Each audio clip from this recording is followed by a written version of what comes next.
ఒక investigation agency దర్యాప్తు చేస్తున్నప్పుడు బయటపడినట్టుగా వార్తలు వస్తూ ఉన్నాయి. అందులో ఈడీ ఏం చేస్తుందో మాకైతే తెలియదు.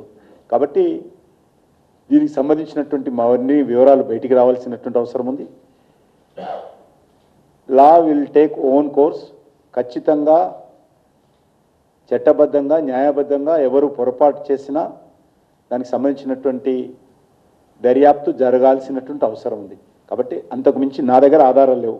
నేను కూడా పేపర్లో చదువుకున్నాను. ఈడీకి మేము రోజువారీ మేమేం చెప్పము. అది స్వతంత్ర సంస్థ. ఆ సంస్థ దర్యాప్తు స్వతంత్రంగా చేస్తుంది. ఏం చేస్తున్నది ఈడీపీ తెలియదు. ఈడీ చెప్పాలి ప్రజలకు. ప్రజలకు చెప్పినప్పుడు కోర్టుకు చెప్పినప్పుడు తెలుస్తుంది.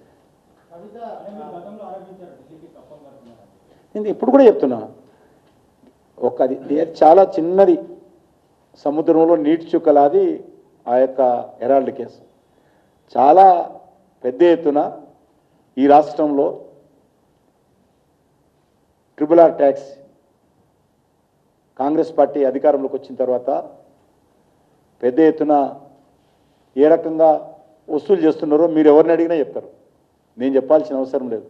తెలంగాణ రాష్ట్రంలో ఏ రియల్ ఎస్టేట్ని అడిగినా, ఏ వ్యాపారస్తుని అడిగినా, ఏ పరిశ్రమని అడిగినా చెప్తారు.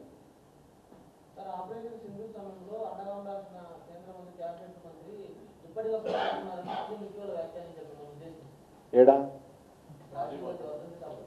ఎవరైనా అంటే నాకు అర్థం కాదు.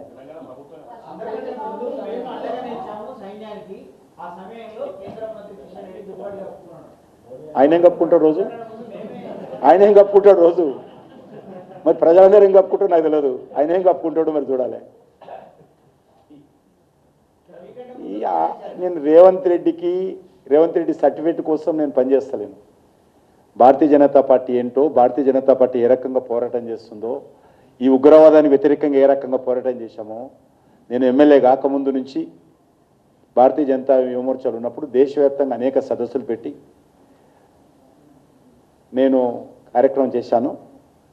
కాబట్టి ఇంటర్నేషనల్ లెవెల్లో సంస్థను ఏర్పాటు చేసి అనేక దేశాలకు పర్యటించాను నేను ఉగ్రవాద విషయంలో.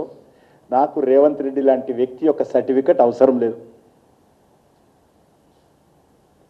నేను దుప్పటి కప్పు రోజు పట్టుకుంటాను. ఆయన ఏం కప్పు పట్టుకుంటూ ఆయన చెప్పాలి.